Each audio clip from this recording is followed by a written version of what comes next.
Hello there, I'm Nastasia Tay in Doha with an update for you here on Al Jazeera.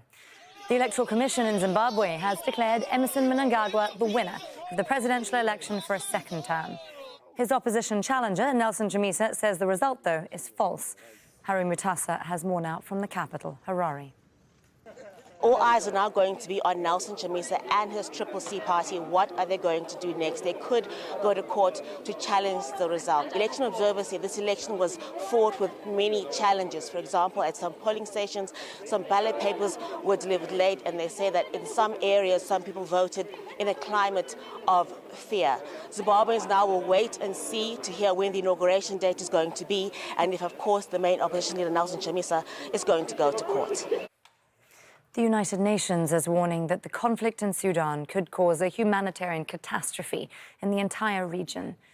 Sudanese airstrikes targeted the paramilitary rapid support forces in Khartoum on Saturday. In the United States, thousands of people have marked the 60th anniversary of the Civil Rights March on Washington, led by the Reverend Dr. Martin Luther King Jr.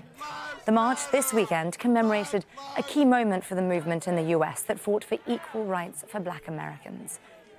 Meanwhile, a gunman has killed 3 Black people in the US. Police in Jacksonville, Florida, say the shooting by the white assailant was racially motivated. He barricaded himself inside a store with a high-powered rifle and pistol. The standoff ended when he shot himself.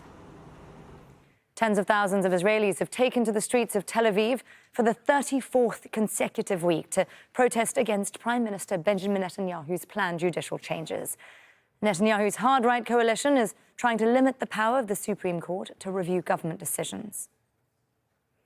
A traffic jam on one of the world's most important shipping routes is expected to last into next year. More than 100 ships are stuck on either side of the Panama Canal because of low water levels after months of drought there. Churchgoers in Haiti have been shot dead during a march to condemn gang violence. Witnesses say 9 marchers were killed as gang members opened fire with machine guns on the outskirts of the capital, Port-au-Prince.